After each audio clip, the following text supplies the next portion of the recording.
Carter, faced with the reality of stagflation, decides to start do austerity.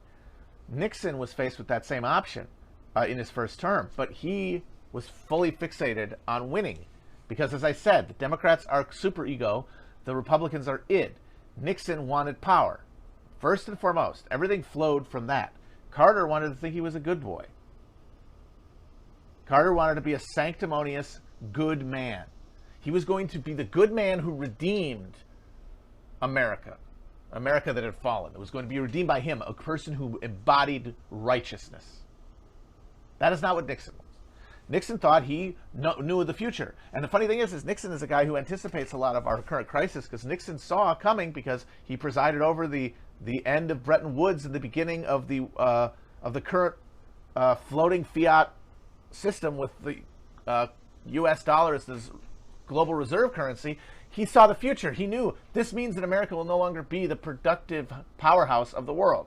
America will not be able to be a net exporter. You can't be a reserve currency without connection to gold or some species. You cannot be a reserve currency and be a net exporter. It doesn't work. The money's got to circulate. It's got to be out of the country. That means you have to be buying things from the rest of the world. That is unbreakable. That had a lot of implications for the future of the American military project, and at that point, the still existing Cold War, because Nixon didn't know that the Soviet Union was going to be gone soon. He thought they'd have to be reckoned with while America declined, and he was going to manage the decline, and that meant that whatever it took to get through to these dumbasses to get him elected, he would do. And so when he was faced with that crisis, he did not sit America down and tell them, "I need you to suffer." As I need to suffer. He told people, we're doing wage and price controls. He did the thing that no Republican was supposed to do, the thing that made Milton Friedman shit rivets. Because he wanted to get reelected, because he didn't want to cause a recession. Carter's policy this is not a joke and this is not a theory of mine. This is pretty well documented. Carter's economic project in his first term was to induce a recession to stop inflation. And then he had to run for re-election. You wouldn't do that if winning was what you cared about. Carter didn't care about winning because it wasn't about what he was going to do to make America manage its actual government. It was what he was going to do for its soul. What he was going to do for its spirit. But that's not that job. And that's one of the horrors of the American presidency, is because it is this civic god. It's this god king. There's so much energy around the presidency, and they have so much actual power, and they have so much psychic power, and so much of it is put into the hands of one individual that the mechanics of power that they preside over and the spiritual, metaphorical, internal spiritual processing of that reality get intermingled. And so Carter did not start from the principle of, I know what I can do to make America's government function. He was going to fix the spirit. But that wasn't what was the problem. There was no problem with that. It emanated from the structure. Nixon understood that. I mean, he didn't really give a shit about if America was moral or not. He wanted to be in charge. He was a fucking sick little pervert who got off on power because it filled the gaping hole in his stomach. And so Nixon says, no, we'll do wage and price controls. Even though that's the Keynesian answer. That was the hegemonic New Dealer answer. And that is why when Carter got in there, the only option anyone saw was austerity, because the only alternative, the left-wing alternative, the one that Teddy Kennedy ran on in 1980, was wage and price controls. And the thing is, when they said that was a bad idea, they were not wrong. We literally had just had wage and price controls under Nixon, and they didn't work. But that's all that was in the Keynesian cupboard. That was all that was in the New Deal, the Great Society cupboard, because it was trapped in the logic of the fucking capitalist system that demanded profit, that demanded continued purchasing and a consumer matrix to offset the amount of alienation that being carried out through the process of the wage relationship.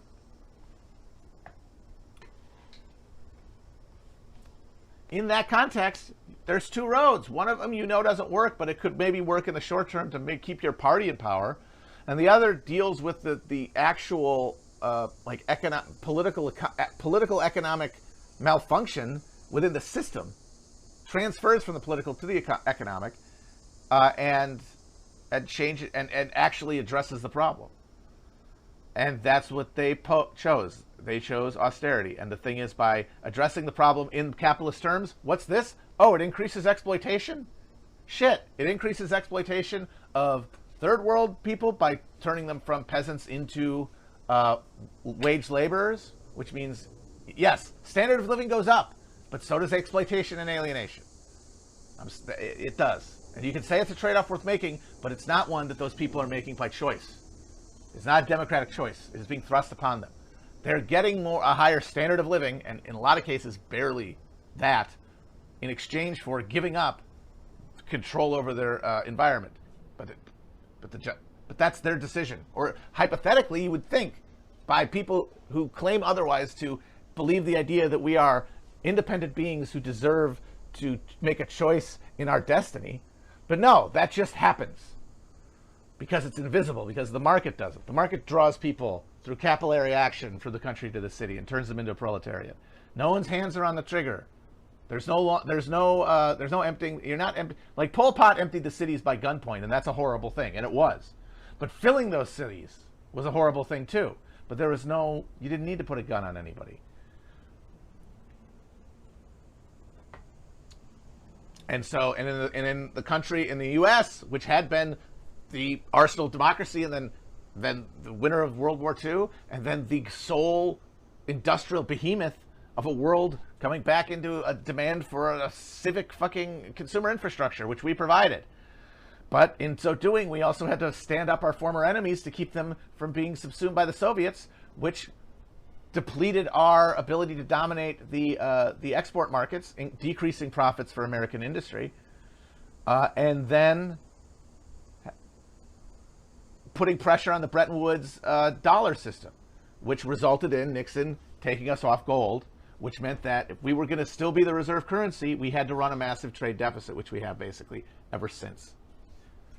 And that is why anybody who talks about how, like, there's some right populism that's going to come up, and it's going to, from the economic left, outflank the Democrats, like Tucker Carlson's going to lead some Herrenvolk democracy, that's going to really bring the jobs back instead of just say they're going to do like Trump, that's wishful thinking in certain degree. Like, I mean, even if you say it would be horrible, you at least would love to see some sort of acknowledgement that we are masters of our economic destiny. But they would, in order to do that, they would have to be willing to get rid of the world reserve currency being the American dollar and go towards something that Keynes suggested at Bretton Woods, which was to have a global exchange currency that was not tied to any one national economy.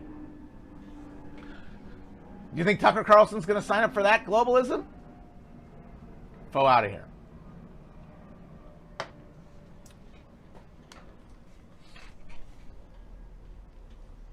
But that's the thing. That is how you can.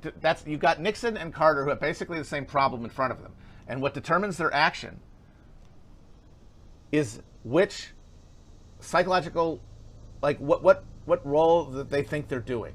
And Republicans, because they're the id of the system, think that they're operating out of just blind drive that's then cloaked in righteousness, however they decide to tell themselves.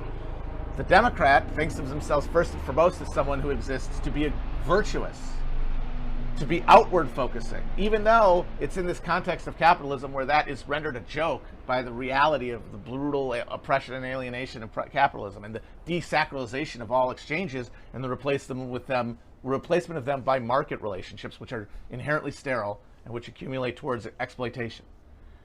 You're not going to reckon with that, but you're going to try to be a good person. And so you either put a cynical lid on inflation so you can get to that second term and negotiate that trilateral deal with the other world powers that puts us on a position to step down from dollar hegemony in a way that doesn't destroy our economic system, so that we can have a handoff to a more globalized system of world capitalism where we're no longer the headquarters, but we keep most of the lucre because we're like senior partners, the way that the UK did after World War II. I got to do it. I'm Nixon. I'm the smart guy. I can do that. Carter, on the other hand, is like, oh, people need to work. People need to learn to live with less and be less consumers, be more citizens, put more of investment into their lives around them and not in what they buy. Really, are you going to do anything to change the thing that makes America a consumer society? Any of the brutal alienating factors that replace all of our meaning with dollar worth? Like, we replace any kind of abstract spiritual social worth with concretized dollar worth. And you're going to tell people you need to live on less, but we're not going to let you live in any different way. You still need to fucking pay the rent every fucking month. You still need to save for your kids' college. You still need to work 40 or 50 hours a week for a boss who tells you what to do and whose labor and who takes your labor and keeps it for himself, the vast majority of it. And you got to live in a physical infrastructure that keeps people apart from each other, and a mass media topped on top of that further alienates and splinters and keeps people away, and replaces the social with some imagined monoculture that you're all participating in, like at the etheric plane, but never interacting with personally, never generating from the ground up. But you're going to be able to find more meaning in life, even though conditions for your life haven't changed, right? No. You're going to listen to another guy, Ronald Reagan, when he says, fuck that shit, cut taxes, and we still get to party. And then what happens is the Volcker Shock ends up doing what Carter wanted to do and said we needed to do, which was balance the economy on the back of workers by breaking labor power and the demand of the labor share of profit, which is one of the things that did drive inflation. It's not like it didn't drive inflation, but it's the one driver of inflation that they essentially decided to get rid of. They neutered labor. Flat line on the chart for the last 40 years. But they did it behind our backs. They did it slowly. They did it under Morning in America. They did it with the Reagan finery around it. And people didn't even know it was happening. Carter, because he was honest, wanted to tell people up front what he was going to do to them.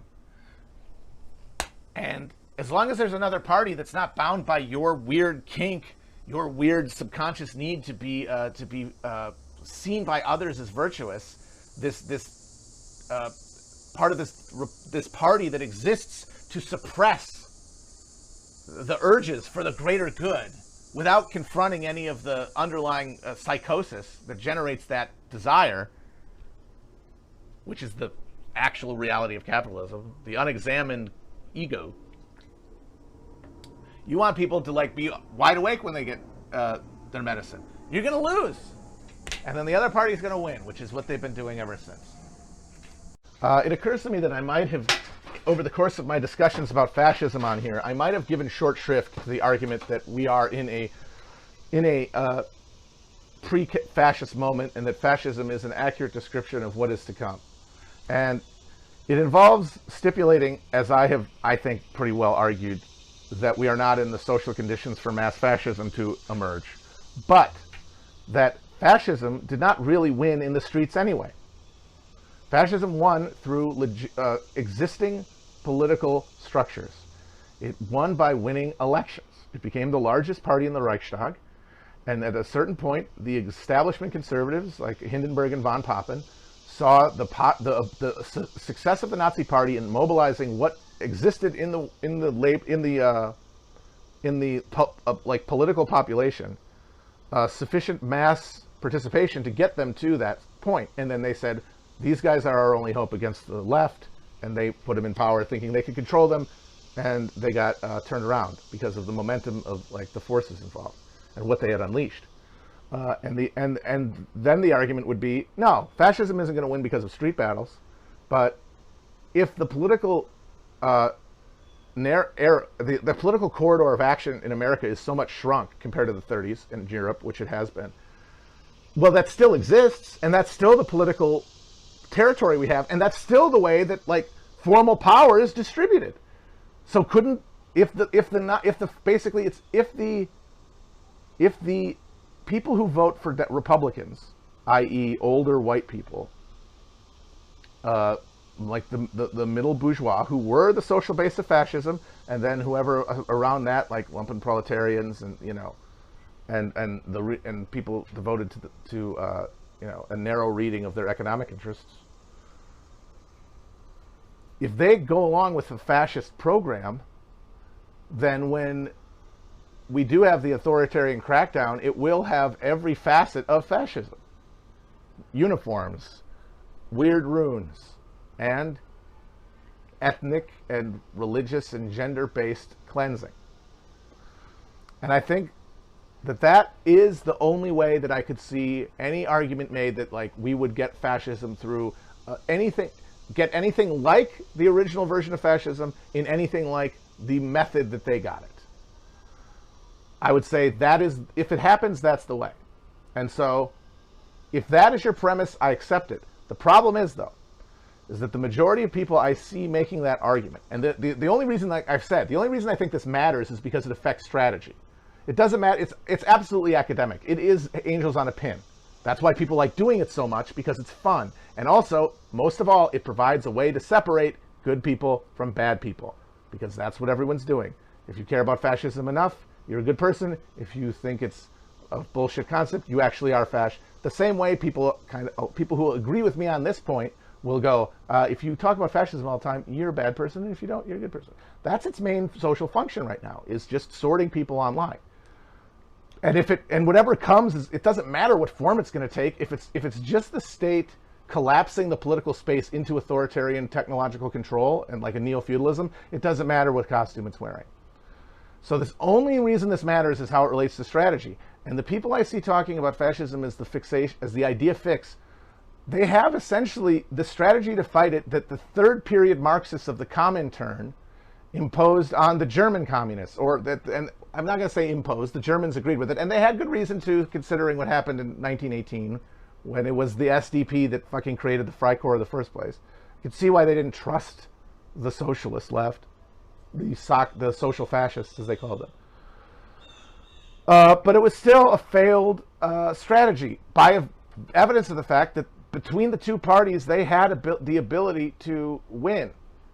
And you could argue, well, yeah, but those social fascists, they were really fascist the whole time. It's like, not until the very end, and they got suppressed too, which means there could have been an agreement. I think that means that there could have been. That is one of those historical what-ifs that you can separate from some of the others, where there was another outcome. They could have coordinated, because they were, between the two of them, the voting public majority, which means that they could have gotten to a point where they wanted the ballot box. I'm not saying they would have taken power by the ballot box. I am saying they would have reached a point where Weimar democracy would have been unsustainable to maintain capitalism, and that would have led to that conflict I was talking about earlier, but they could have won because they were united. That is the argument. But anyway, the third period Comintern guys, the Thalmann party, said no collaboration with the social fascists. And they were wrong, but like I said, they had reason to suspect the Social Democratic Party. They did kill Rosa. It's not, I mean, the guys who did it were basically proto-Nazis, but they were doing it because they've been organized and paid by the Social Democratic Party. Friedrich Ebert, who I believe, hilariously enough, was a butcher before he was a union leader, and then in the SDP defense secretary. I'm sorry, Nosk was the defense secretary. Ebert was the chancellor. Anyway, they had a reason to suspect them, but they fucked up, and the proof is in the pudding that they fucked up. So if we're in the same situation, facing roughly the same political and economic crisis and threat, and roughly the same array of forces, then shouldn't we not do what they did? Because, like I said, they had every reason to suspect the SDP, and they also had the second biggest political party in Germany and the Soviet Union just over the fucking the Urals. They were in a situation where they thought, hey, we could win this if it comes to a conflict. Let's fucking rumble. But these people are basically third period Comintern people without a party or a foreign ally. They're just a bunch of fucking people online and in orgs, but unorganized along any kind of party structure. And to me, that means that you are only interested in this question not because you care about what works, but we care about what gets you off. You care about the libidinal association with fascism. Because these guys will talk all the time about fascism. Fascism is like the aestheticization of politics. It's turning politics into coming. Forget reason, forget dealing with other people, forget the negotiation and the slow boring of hard boards. How about some fast, lubricated thrusting into hard boards, soft boards, any kind of boards? Give it to me. Yeah, that's fascism. Well, so is fighting fascism. Not just that, but that's part of it. It's this. It activates the same sense of apocalyptic confrontation and purity, personal purity. Because here's the thing that you loathe, that you were fighting. Fascists feel the same way. And I'm saying is that and eventually you get a point where those social orders, if they took enough of the, if that feeling, if that erotic dance was effective enough, it was symmetrically enough distributed, let's say that, between fascists and anti-fascists, you'd eventually get to a point where the working class was fully anti-fascist, the state was fully fascist, and they would go to apocalyptic conflict with one another. The problem is we do not have anything like a symmetrical array of forces. You have a right that is largely as disorganized as the left, but has the massive advantage of being on broadly the same goals as power. Because unlike the Nazi Party, they did not see themselves as a third wave, really. They did not see themselves as a revolutionary pop movement. And that's the thing. Fascism was revolutionary in its own way. That was the energy of socialism it stole. It's like you need to get people a reason to come out. And how do you get working class, how do you get non-class conscious people to come out and rumble and stomp and fight instead of just passively observe politics? And it's to give it stakes, it's to give it anima. And that's what fascism does. It gives you a thing to hate. And so does anti-fascism as a organizing structure for your politics at this point. But anyway, like I was saying, is that has to get that means that you have to feel like you're revolutionary. You have to feel like you're destroying a system, because the system sucks. Those people did not have the fantasy that a lot of people now on the right have, that there's any compatibility between capitalism and their preferred world. Because they were far enough, they were close enough to the Germany of their hearts, their grandparents' Germany, their great-grandparents' Germany. The Zormarch Germany. The Germany of fucking Barbarossa and fucking Arminius and Frederick the Great. They were closer to it than we are. We're completely atomized and spiraling into space. We're not hearing any of those echoes. Is that they knew that this system needed to be destroyed. And so they were a revolutionary force. And they did overthrow the current system. Like fascism, at the end point, was capitalism was subordinated by the end of that war. Because it was a revolutionary force. But of course, because it was a fascist, nihilistic revolutionary force, it was not connecting humans together to generate the coming together of the fucking world spirit, self-consciousness of humanity as a fucking species. It dashed itself against the rocks suicidally, because if it couldn't have that, it had to have annihilation, which that's the death spiral and the death drive of fascism. But these fascists are not really revolutionary, especially with Trump in power. They just want Daddy Trump and the current system that gives them a consumer economy where they get to pull their put on the internet, and they get to get Seamless and Amazon, all the stuff that they deride as bugman stuff. They still get that, but they get to watch the fucking liberals get so trolled that they get thrown out of helicopters. They go up to the cops who are enforcing what they should recognize, if they're really fascists, they should recognize as and some of them do, I'll give credit to that, as this capitalist, deformed capitalist structure that destroys and annihilates human fucking dignity and cannot be redeemed. They would at least acknowledge that, because that's the revolutionary heart that fascism stole from socialism.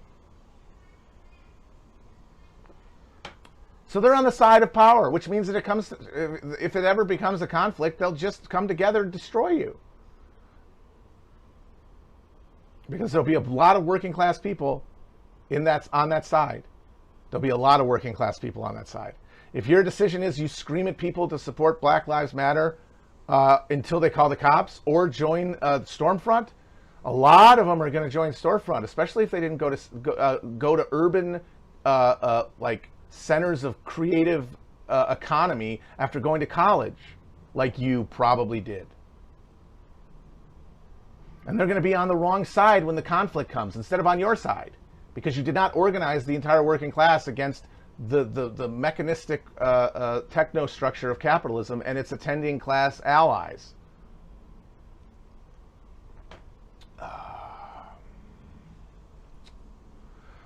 So that's why I say I have a mission of a general strike where we do the right thing and we turn it into an opportunity for development. And if that happens and I can participate and I can make that happen, I will. I don't want to just boo from the sidelines. I want to make the change I want to see in the world. So, as dumb as the framing is, if it understands itself, even if it calls itself a strike, although it really bothers me, I don't want to get too hung up on semantics and make that the excuse I don't act. If there seems to be some sort of understanding that it's really a demonstration, then maybe there would be reason to participate. But that I don't know, and I'm not going to make I'm not going to assume anything. You have to fucking make decisions in the conditions you see, not the conditions you imagine, because you can't make a decision about what to do about a future event until it's happening to you. What you can do is create the heuristics, and you can create the worldviews, and you can have the architecture of spirituality and a spirituality specifically that is in concert with your empirical observation of the world around you, and then you apply that to the current situation. You don't make a decision about it in advance because you don't know what it will look like. You can only do a schematic in your head ahead of time. But anyway, it's all in the air. I don't know. I'm saying that's the whole thing I was trying to get at with the fucking strike thing.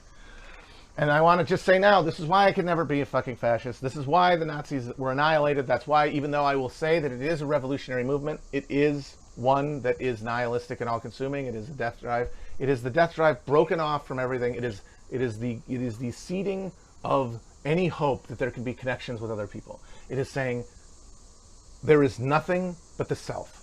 That's what fascism says. That's when you have an entire society that is organized where everyone has accepted the premise that there is nothing but the self, which is the opposite, of course, from the end state of communism, which is the universal understanding that the self does not exist, and that we are all part of a network of beings, and that we truly are one consciousness, even if we only perceive ourselves through very narrow apertures, I said it again, of that membrane, and that we have to act together, and that the idea of competition, beyond just signaling in the play realm, in game theory, as a way to like make decisions, is like gnawing on your own body. It's eating your fingers. It's cannibalism.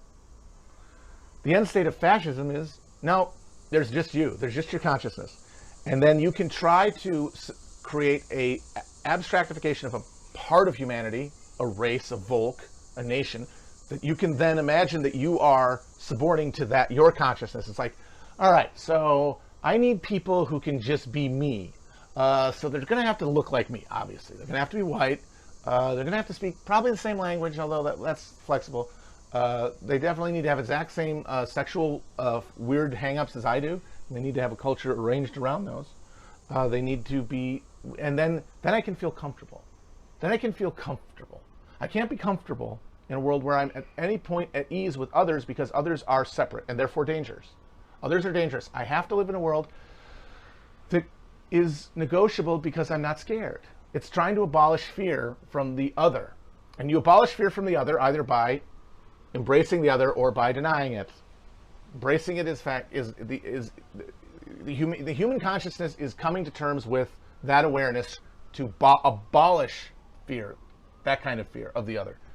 The other is to embrace it and make it the only guiding point of your life. And that means I can only be surrounded both around me and in a imagined community, as Benedict Anderson would call it, around me that is like me, so that I can feel safe. And they will argue, well, you can't have social harmony unless everybody feels safe. I would say, well, if you leaven alienation with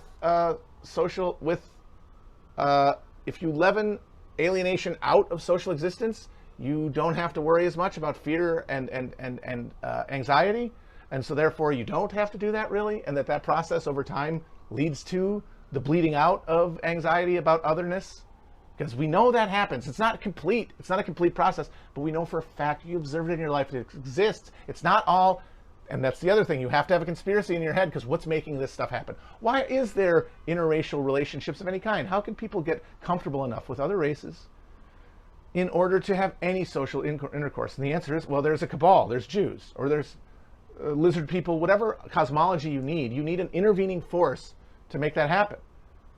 The beauty part of being a fucking materialist, is communist Buddhist type like I am, is that you don't need that. You don't need to say, oh no, that's what's making people relate to one another.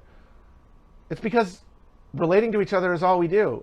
And it's just a question of creating a world in our minds where we are not being guided away from our knowledge of interconnectivity by our fear of other, by our basal libidinal instinct of seeking pleasure, i.e. comfort, and that is often familiarity because it's soothing, or avoiding pain and fear, which are associated with uncertainty because we don't want to be attacked, because what if we're hurt?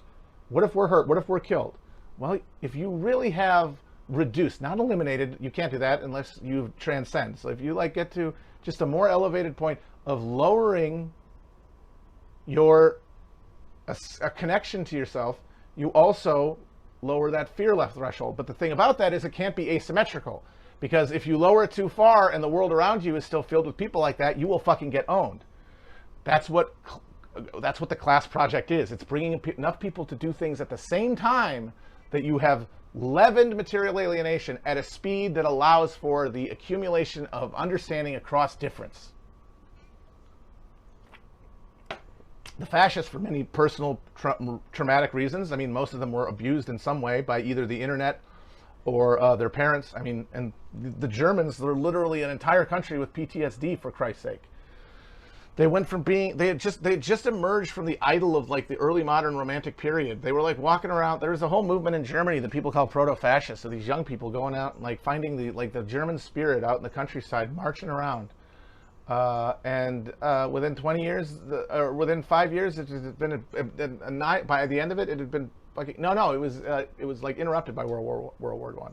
In the middle of that, everyone's having a fucking picnic, and fucking a giant chunk of their population died, and the rest came back traumatized. And then they immediately had a civil war that led to fucking the taboo against national, like the idea that even within the nation there is a coherent self.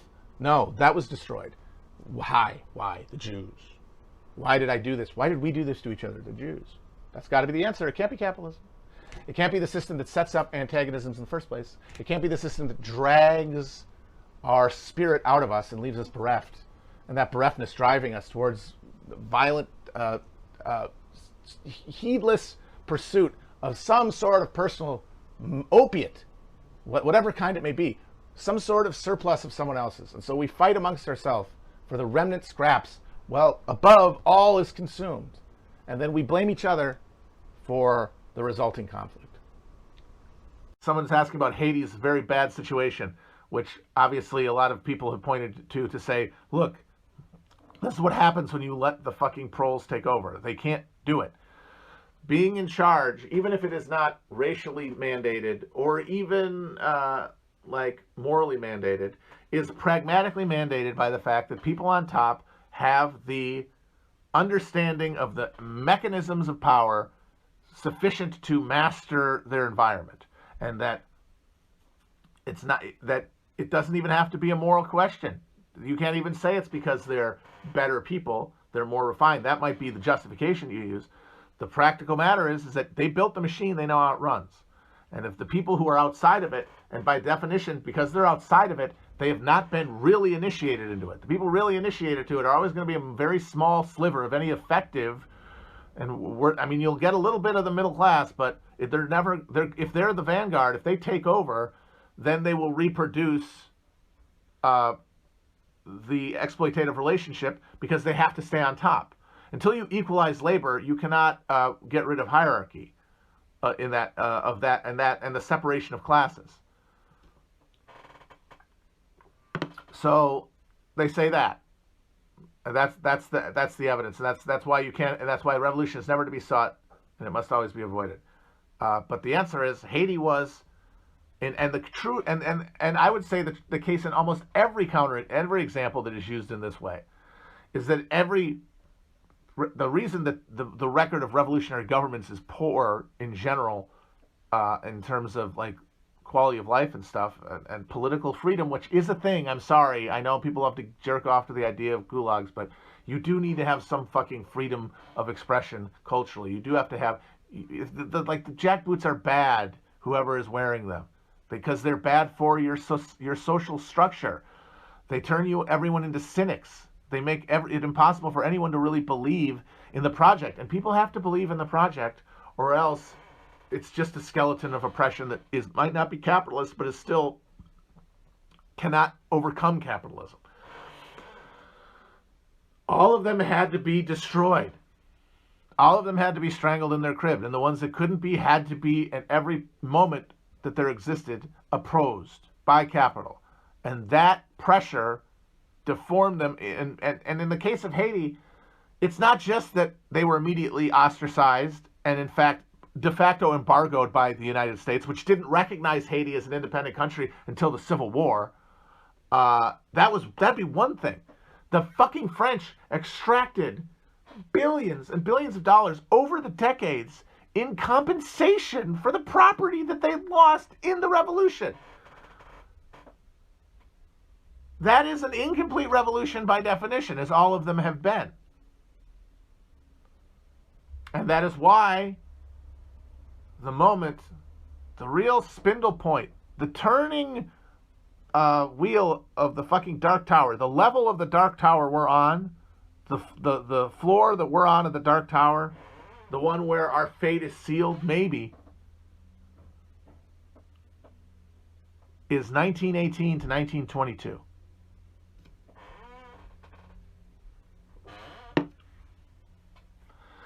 Because they will never admitted it later because they didn't want to look wrong. But none of the Bolsheviks, none of the ones who actually made November 1918 happen. And it was a small handful of people. And this is why vanguardists love to fetishize the Bolsheviks. Because getting numbers has always been the left's problem once the New Deal kicks in on the West. Because you buy off the working class in huge numbers. It makes it, your audience is smaller. Your discontented workers, by definition, is a smaller audience. And so you have to fetishize the effectiveness and coordination of smaller groups because that's all you really have. And the example of, and you can't really blame them in some respect because we do have a historical example. It was a handful of guys. It has been stated before, and I believe it completely, that if the sealed train derails on the way from Switzerland to the Finland station, and like Lenin and that whole car full of people died, there is no October Revolution. There is most likely some sort of Kornilov-esque military putsch that initiates like an early fascism, but like less mechanically advanced than the German version, and less expansionary than the German version, because it starts from a lower level of economic complexity. Like, it was essentially a feudal country with a modern facade, and then the 20th century just dropped in their fucking lap at Tannenberg, and they had no way of dealing with that. That's why they collapsed. That's why so few people could be so decisive. But anyway, you would have had some sort of military counter-revolution that would have included, by definition, because you would have had to really put the boot down, just like after 1905, like the Black Hundred times 100, which would have necessitated some systematized pogroming of the Jewish population of the Russian Empire. And Trotsky said that, and he's 100% correct on that. The man was a good historian, which is why he was such a shitty leader. Because if you know how contingent this shit is, and you know how many variables goes into it, and you know how it's very hard to pick a side, you need to be a little more... But anyway, none of them would have gone forward. None of them would have gotten in that room with them and like yelled it out with Kamenev about whether to go forward with it, having to like decide at the last minute to rescind the endorsement of the July uprising because it just didn't feel like the moment was right. They did all of that assuming that their first shot would be met with a European continent-wide revolution starting in Germany. They 1,000 billion% thought that. They operated from that assumption. That assumption undergirded everything else. You can talk about tactical stuff. You can talk about personalities, but they're all shaped by that underlying fundamental belief. And for a minute there, it looked like it might actually fucking happen. There's moments when, like, after the Kiel uprising of the sailors in Germany, when Lenin is like, this is gonna happen, and then it didn't, and then that might have been when the door got shut. I'm not saying it is. I'm speculating on a hypothesis. Because if that succeeds, and the thing is that the revolutionary potential in Germany to succeed existed. I 100% believe that. I believe that the organizing capacity and motivation of the working class in Germany relative to the power of the old ruling class in Germany after World War II was such, the power balance was such, that a properly organized German working class successfully overthrows not just the Kaiser, but German capitalism. And that if that happens, people would say, well, they would be instantly attacked by Germany, England, and France. Yes, they would have. But if that happens, there is simultaneous working class uprisings and general strike actions in France and Germany, or in England.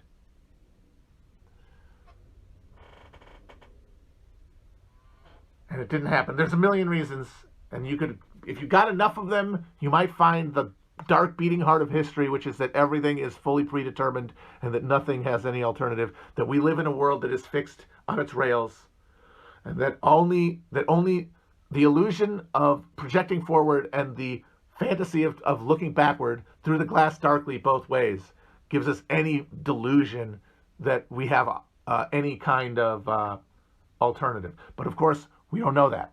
So we have to operate from the assumption at all points that that's not true, because that is what it is to live, and therefore that is what it is to fight and to struggle and to move towards justice.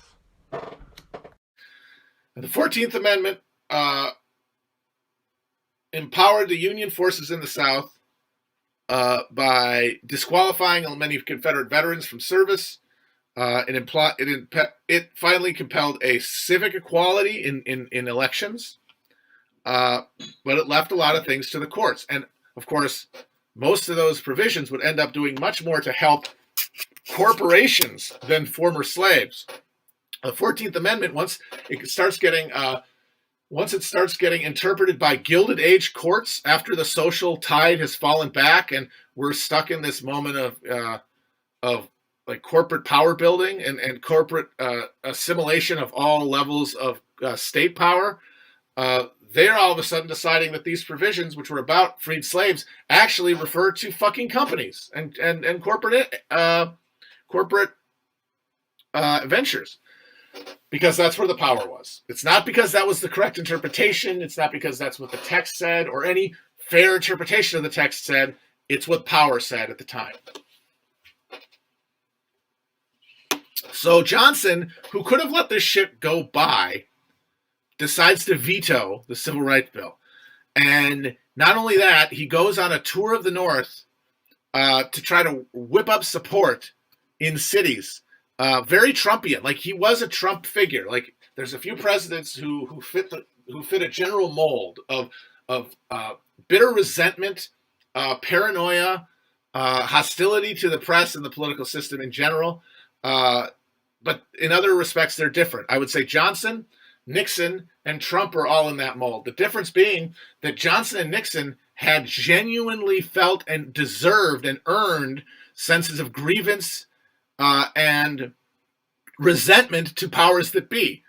Johnson always felt himself to have been scorned by the elite aristocratic society of the South because he was a lowly, poor white trash tailor. Nixon, with his good Republican cloth coat, the son of a Whittier grocer who couldn't go to fucking Yale, had to go to Duke Law School, which was just starting a law school. felt like he was always having to bow and scrape before those more powerful than him. But Trump was born on third base. He was born at home plate after a home run. He was born sliding in. And the difference, I think, between our ruling class and the former ruling class is that we have reached a point now where power has been so dispersed to the algorithm of capitalism, like all of the superstructural authority points where people had the ability to actually make a decision and have it mean something and have it be dictated by their conscience and good judgment instead of by a number on a fucking piece of paper, that has gotten smaller and smaller. And that means that the people on top are now as filled with grievance and anxiety and resentment as the middle strata usually are. Because everyone feels compelled. No one feels free or powerful. Because there's always some other person, no matter the most powerful people in the world, if they're all there, there's one person who's not there. And that is the algorithm. Now, all previous generations of power, all different arrangements of power in the world, there was always someone there, and it was God. But God just meant your conscience and good judgment. It was up to humans. Now, you're never in charge. No one's ever in charge, not even Bezos. And what that means is that they get resentful, because that's what being in a position of precarity produces, is resentment. Like, American precariousness is now universalized, and that's why we're having a culture-wide nervous breakdown, because every social strata, every relationship to capitalism, regardless of how much power they have, is in a situation of precarity.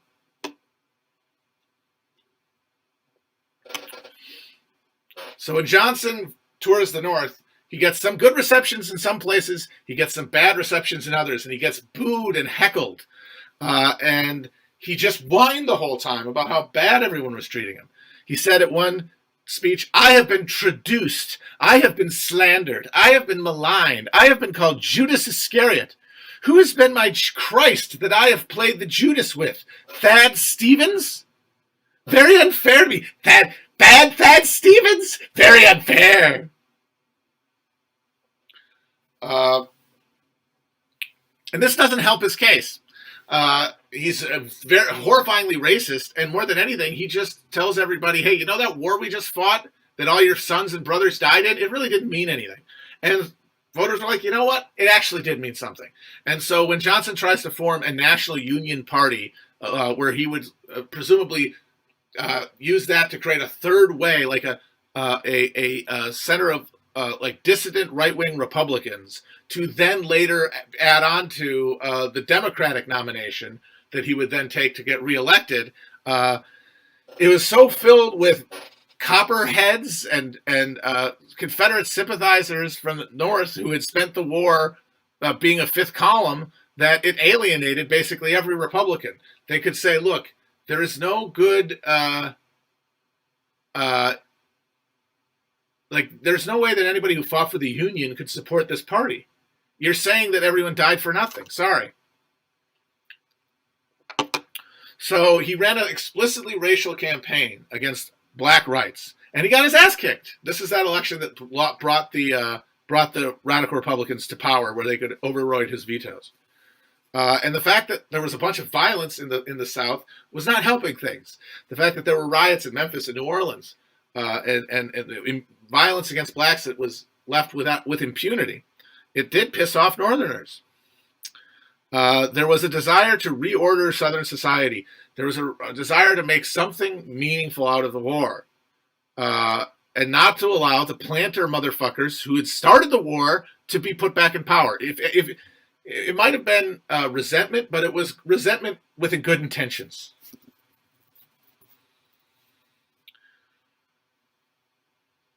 So, with the 14th Amendment passing this Congress, with Johnson doing nothing, can't stop it, the Republicanism is basically settling on moving towards having suffrage replace economic power. We're not going to violate property rights and our understanding of property rights enough to reorder society by giving you the land that will allow you to sustain yourself. We will give you levers of political power. But of course, those are fake. There is no such thing as a level of political power if there is a generalized social arrangement against you. Laws mean nothing. Cease quoting laws to men with swords, as Pompey Magnus said.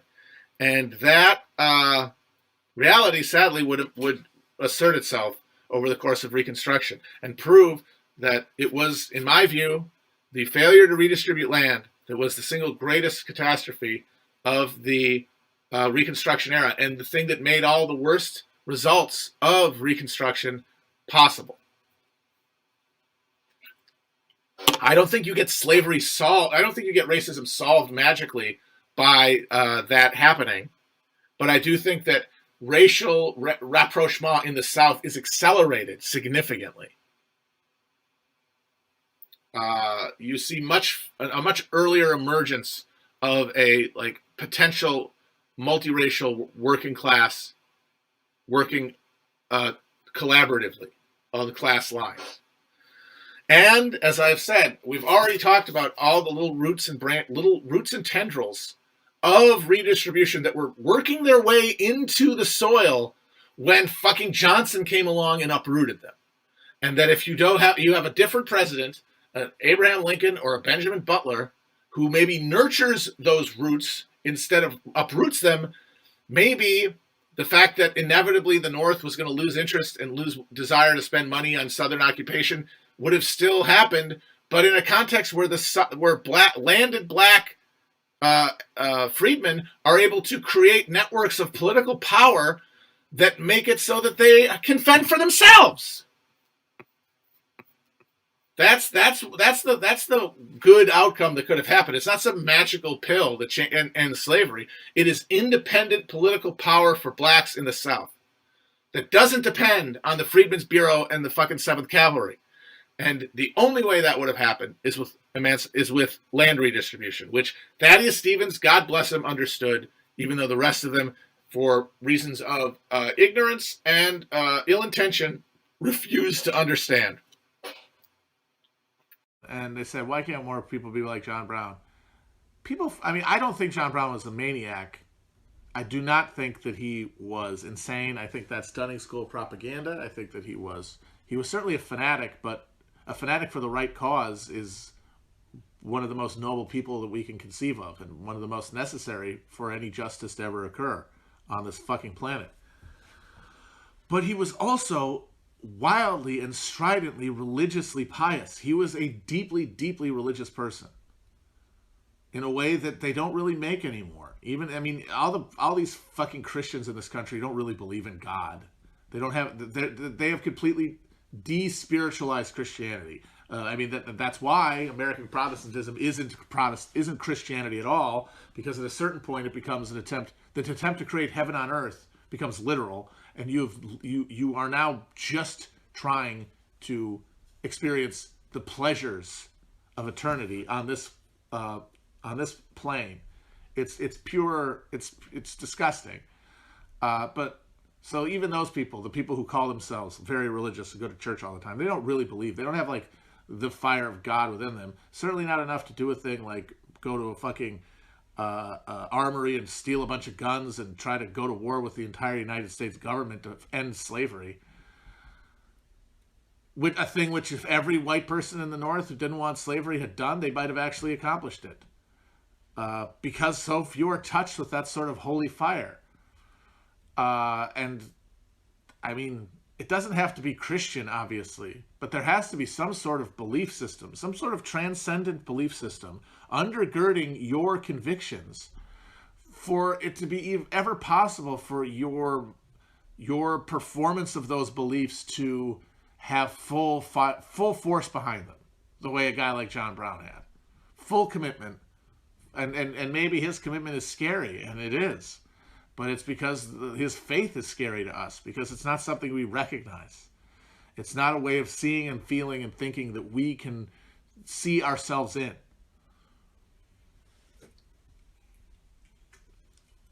And you can say, no, I want what's good for other people for purely material reasons, whatever. And sure, we're all working towards some sort of through a material understanding of the world, a material understanding of what makes human happiness and all that stuff. But if there isn't something else behind it, I just don't know how much you're ever going to be willing to sacrifice for that belief, because you're doing it for yourself at the end of the day. You're doing it so that you can live in a world that has certain characteristics in it. And the idea of sacrificing yourself so others can achieve it, that requires a certain perspective, I guess, that is harder and harder to come by, the degree to which you are tethered to life and material existence as like the sum total of life. And I don't know what that means. I'm just thinking out loud here, but when people talk about John Brown, that's the main difference that strikes me.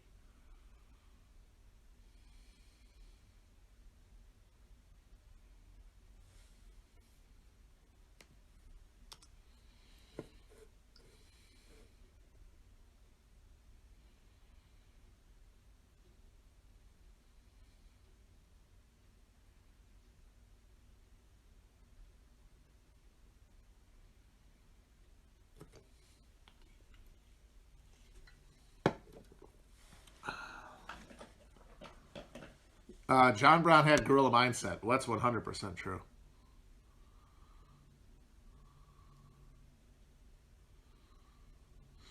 And the thing is that somebody says, "Do you need martyrs?" I don't think that would work either. Like somebody says, the guy John Brown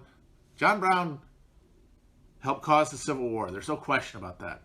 I think it was Frederick Douglass who pointed out, anybody who says John Brown failed at Harper's Ferry looks to the fact that a year after he was executed, within a year of the execution of John Brown, or 2 years, the guy who sentenced him to death in the military court was in American custody and charged with treason because he'd been captured on a Confederate boat trying to get to England to negotiate the recognition of the Confederacy, as it's called the Trent Affair. He was in American custody. He was in an American dungeon. So 2 years of John Brown's execution. That's hard to imagine it happening without that crucible event and that sharpening of the distinction and sharpening of the stakes at play.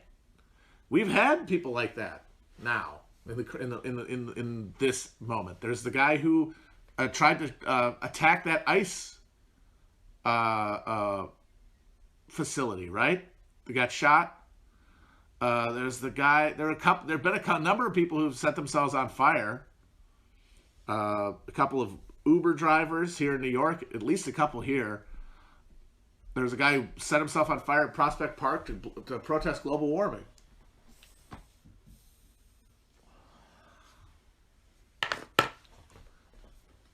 But the thing is because there is nothing behind any action. There's no movement behind it. There's no greater understanding being represented by it that is understood by all sides.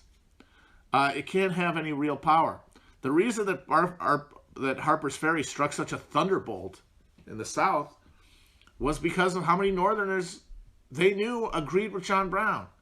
How many Northerners had sympathy for John Brown? They were all throughout the North, but especially in New England, church bells rang in commemoration of him after he was executed. A guy who was sentenced to death for treason and who had fired on American troops.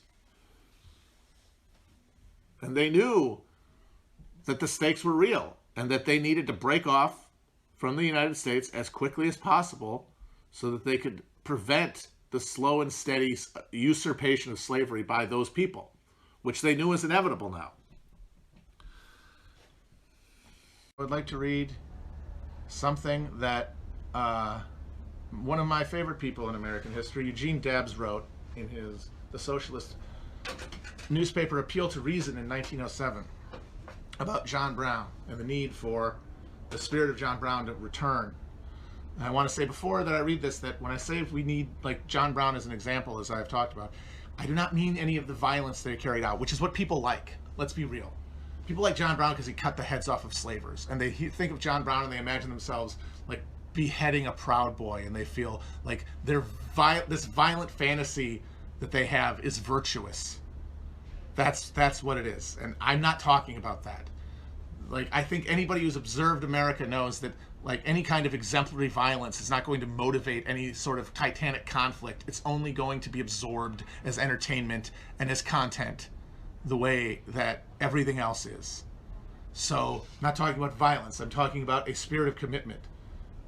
John Brown's violence was in the context of a strategy of ending of slavery, which was broadly correct, in that he saw that there was a standoff between sides in which no one on the North cared about slavery enough to commit enough to create a genuine point of conflict with the South.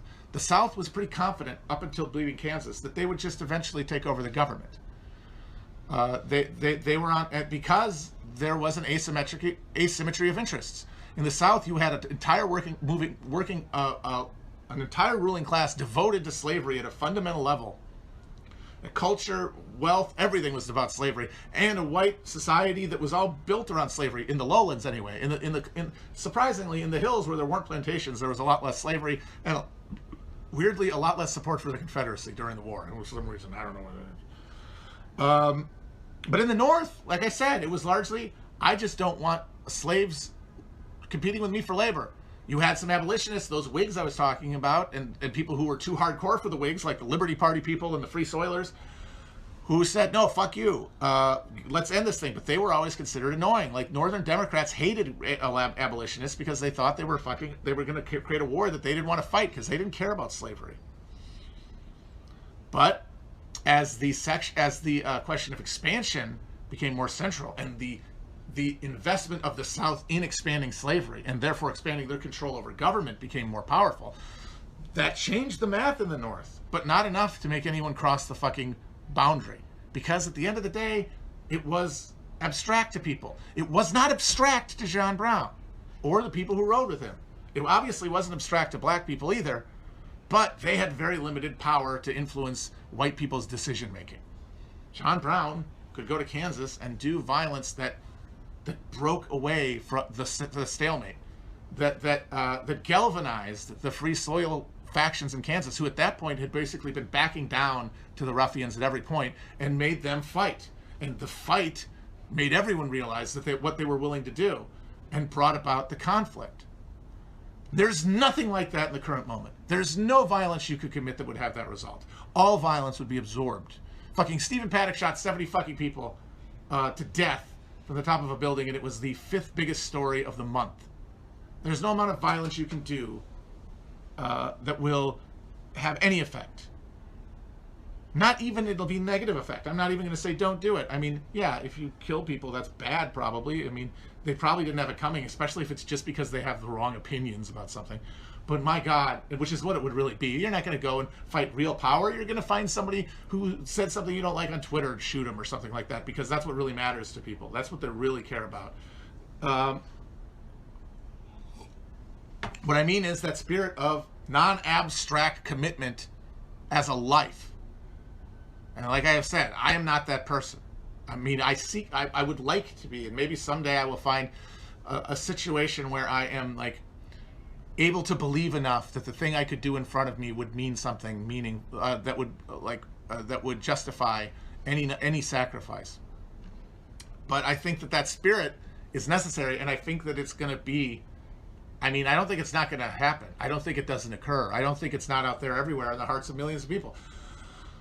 It's a question of whether it'll spark in the right places and among the right people, where the rolling ball of humanity can like gather. And like I said, when I talk about how atomized we are and how we are all consumers and how we can't even think politically, like that is a huge, huge, huge problem. Like Brown activated in an era where politicization of life was much more material. It was the spectacle of politics was much, much, much less a component of people's understanding of their politics. But if we're going to do anything, it's going to be. If we're going to do anything except, like, volunteer to be a fifth column when the fucking Chinese army shows up, that's what we have to keep our eyes out for, as I've said. Just keep aware. So we'll close here with this from the Appeal to Reason, November 23rd, 1907.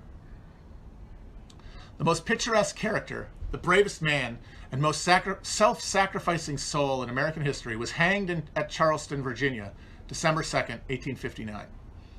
On that day, Thoreau said, "Some 1800 years ago, Christ was crucified. This morning, perchance, Captain Brown was hung.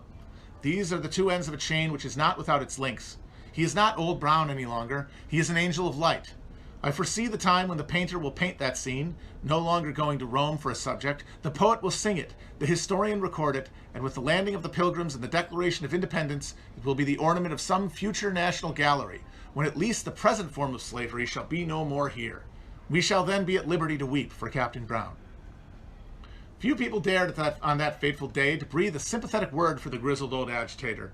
For years he had carried on his warfare against chattel slavery. He had only a handful of fanatical followers to support him, but to his mind his duty was clear, and that was enough. He would fight it out to the end, and if need be, alone.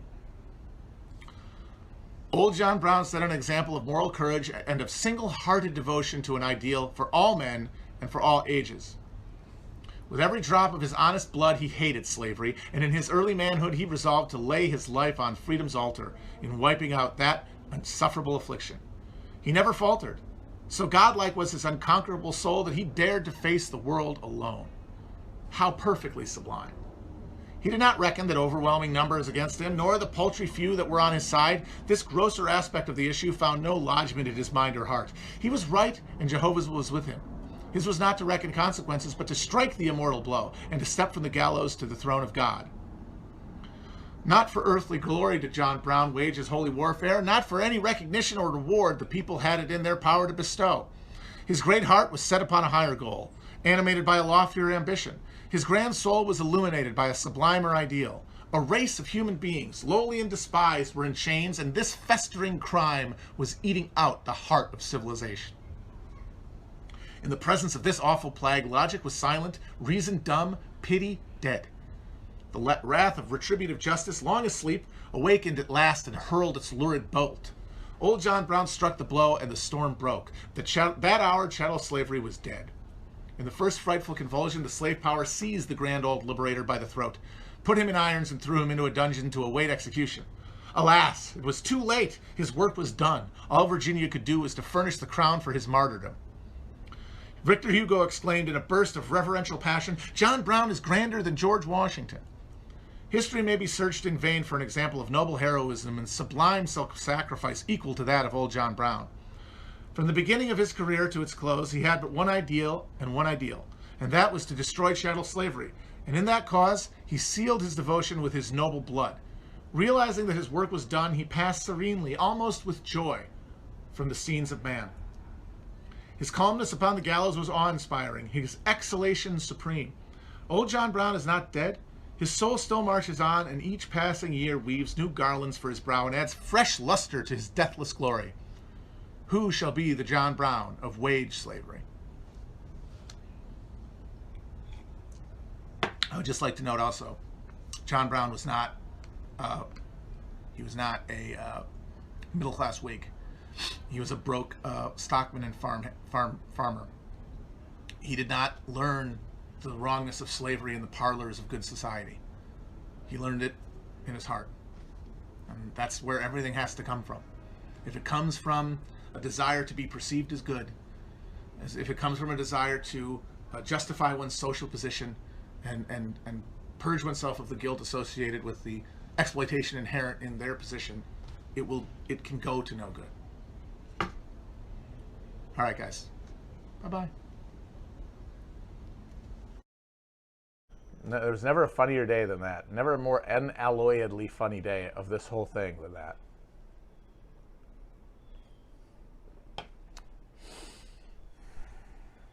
It's funny now that the left has gone around to thinking 9/11 was an inside job, right? Because right after 9/11, 9/11 trutherism was a sole province of the radical left. That was it. Like, And that's why seeing Alex Jones's trajectory is interesting, because he started off in the national consciousness anyway, after being an Austin goof up before that, on 9/11 and becoming a conduit for left-wing disillusionment with the status quo, channeled into the narrative of Bush doing 9/11. And then I feel like there was a pushback led by people like Matt Taibbi, where they say, who got called left gatekeepers, who they said, look, you're ignoring all the realities of power and the contours of power in this country to create a passion play about these evil Bush people, when the reality of American politics and geopolitics and geostrategic strategy is that things like 9/11 are the inevitable outgrowth of American policy and are then incorporated back into American foreign policy as an Ouroboros. It doesn't require intervention from the state. And now it feels like we're back to the smart opinion being that 9/11 was an inside job. Now, though, as an expression of like a deeper awareness of the absurdly, basically as a way to explain the failure of the left to generate anything. Like, there was no real left in 2001 in America. It had basically turned into nothing. Like you had, people can point to something like the battle in Seattle, but I honestly think minus 9/11, that would have turned into a like a last gasp of something. It didn't really build to anything. It was like that anti-globalization movement, it reached the point of like highest conflict with the state, and then because there was no higher way to go, there was no higher level of conflict with the state that they were capable of or willing to carry out, it dissipated. And so 9/11 kind of like helped build like even a self-conscious left in this country, first around being anti-war, but then within that, there was the hardcore who used 9/11 as a narrative to like construct a story of American malevolence that explained the horror of this thing that had happened to us, saying, no, I know this is awful and it should make you mad, but don't be mad at them, be mad at the people in charge. And that was, in the context of the Bush administration, a left-wing position. The right pretty much loved Bush, especially right after 9/11. And in fact, for a while, 9/11 truth was used by people who wanted to, during the Obama years especially, who wanted to, both sides, stuff like birtherism, they would say, yeah, Republicans believe kooky stuff like that Obama wasn't born in America, but leftists believe that 9/11 was an inside job. And it was considered like a sine qua non for that like left position. But it was left coming into its own. Now, the left has failed to achieve liftoff at a time of maximum crisis, a crisis that makes 9/11, that dwarfs 9/11, that is in the aftermath of 9/11, and that has like renders 9/11 in a day-to-day basis smaller and smaller in the minds of people who at one time had it consume their entire identity. And so an answer has to come to why hasn't the left succeeded? Why hasn't the left succeeded, considering how bad things have gotten? And if things getting bad don't make people act better, then what hope do we have? That was what got us out of the Depression, essentially, without becoming a total fascist country.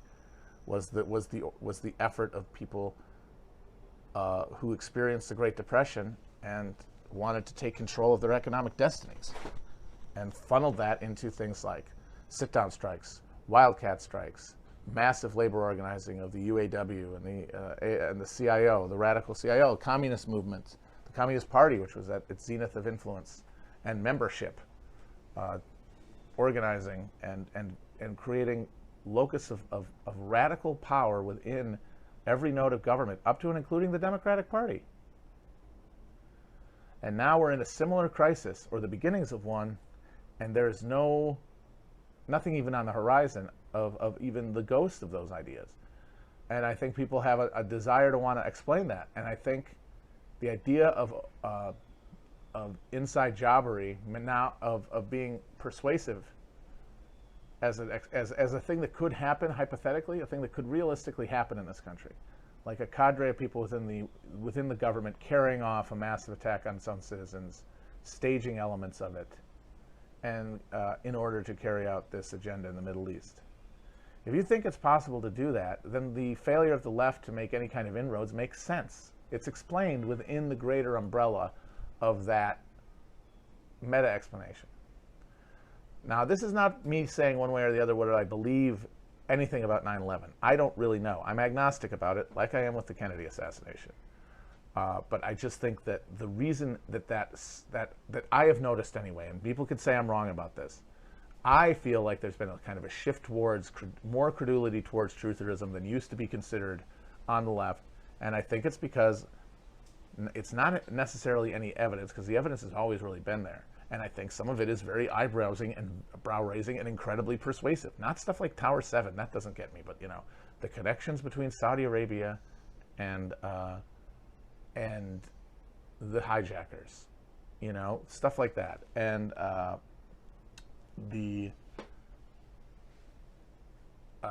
like the airline shorts, the fucking amount of money that was made by people shorting airline stock right before 9/11. But anyway, like I'm saying, it's an interesting case. There's stuff that's very eyebrow raising about all of it. We know that a lot of the stuff that they say is lies. Like they lied about, according to their own version of events, they lied for a long time about whether or not there'd been an order to shoot down Flight 93 or not, and whether Dick Cheney had issued it without any authorization from the president to do so. So, like, we know they lied about shit, and obviously there's like the degree of Saudi Arabian government involvement is at the minimal funding by some elements within. Like how far it goes up, whether it was directed from the top of the Saudi royal family, that is not proven, but minimal, but much more likely to the point of handling as if they were intelligence assets. And when you consider the American relationship to Saudi Arabia in terms of creating radical Islamic terror groups in order to subvert the Soviets and also secular leftist movements inside the Middle East, it raises eyebrows, like I said. But I think what shifts over time is what people are looking for. And I think for a while, people wanted to appear smart. They wanted to realize, no, I understand that this isn't about the Bushes. Like after Obama gets in there and just wrecks everything and just destroys any momentum that the left might have accumulated by hijacking it and then dispersing it to the winds.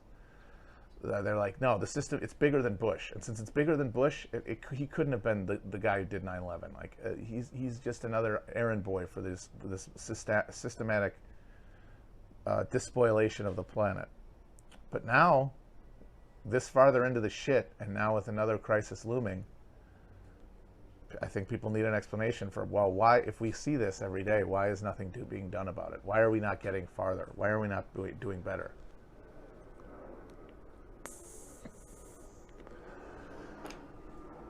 But like I said, I don't really spend a lot of time on that. I don't spend a lot of time on it because honestly, my assessment of the situation is not much different if it happened any way that people say or not,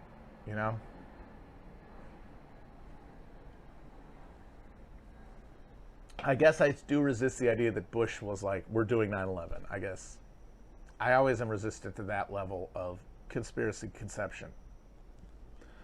But I could definitely see, I could accept as plausible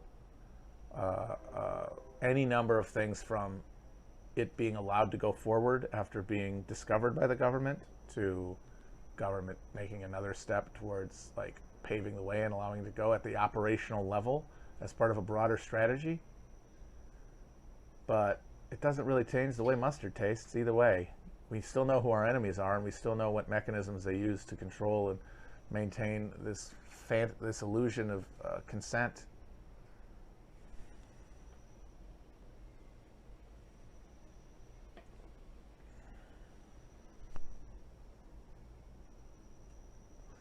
So I don't know. I'm hesitant also to investigate it too much because I know I could definitely go down a rabbit hole. There's so many fascinating elements to that thing. I think wasn't there just recently declassified information that made explicit the degree to which there was high-level knowledge of the 9/11 plot in the Saudi government? Oh man, the anthrax attacks. That stuff will make you screw your head on the other way around. Anthrax sent right after 9/11 to major media figures and politicians with this weird block lettering saying, "We have anthrax, death to America, Allah," whatever.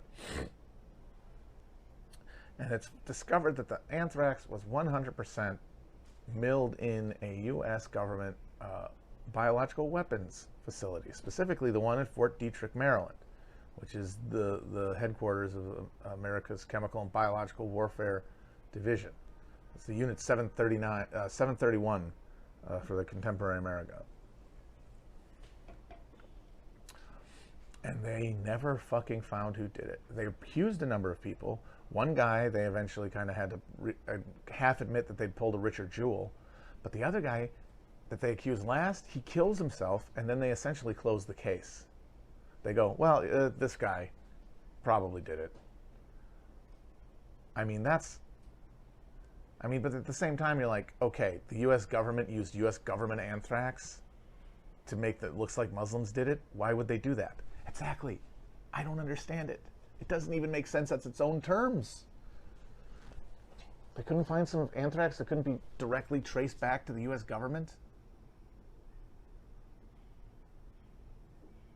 They did paperclip Japanese scientists who conducted monstrous medical experiments, not on foreign Jews like in Europe, on American servicemen, on G.I. Joe, got brought to the United States and had their criminal records expunged in order to get the secrets of their tortures.